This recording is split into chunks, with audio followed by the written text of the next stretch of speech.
Scott Groves here with another mortgage mystery. Should you pay cash for your house? And if so, do you even need to talk to a lender? Now, this is an interesting conversation because this comes down to more of a financial planning conversation and also kind of a family cash flow management decision. So let's say, for example, you've worked really hard and saved a lot of money, or maybe you inherited some money, had some windfall money, sold another property, and now you're sitting on a pile of cash that you could buy the next house all cash, meaning there's a $600,000 house, you have $600,000 in your checking account or your investment account, and you're thinking about going in and just writing a check for the entire balance of the house. Now, again, two kind of schools of thought here.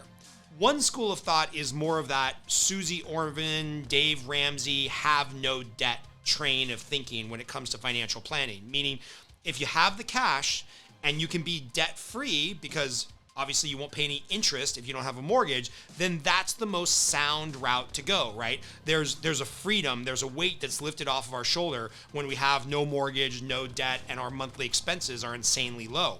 So that's kind of the Dave Ramsey, Susie Orman school of being debt-free.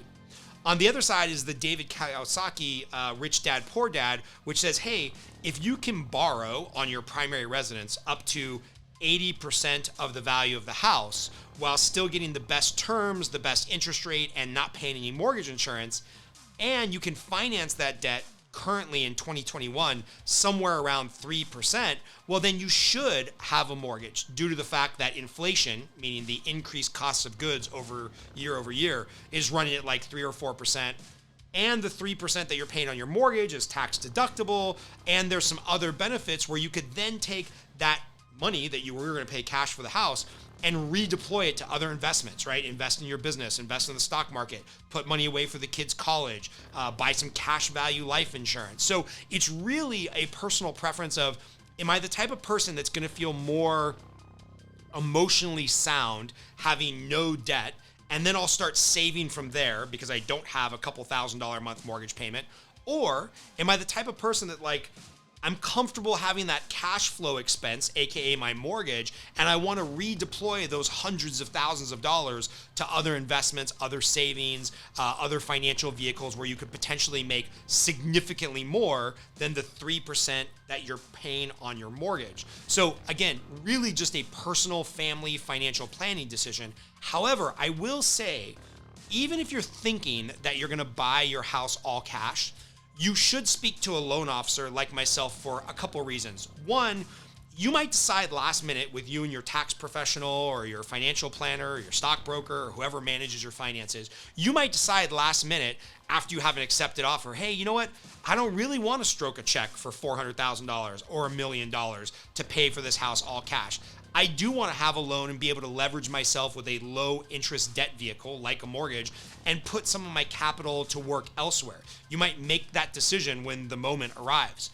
Also, what I've seen a lot is clients maybe have $600,000 that they're willing to put towards buying a house all cash. They're like, okay, cool.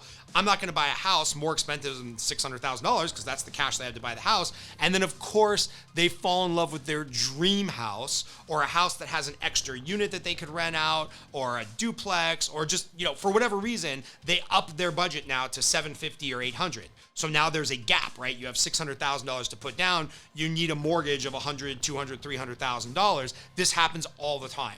So even if you think that you're going to buy a house all cash, you should still talk to a loan officer like our team. Make sure you're pre-approved in case something does change, and then maybe look at the monthly payments, the interest rate, the expense ratio of having a mortgage. Compare that in relation to what you could earn in an investment vehicle.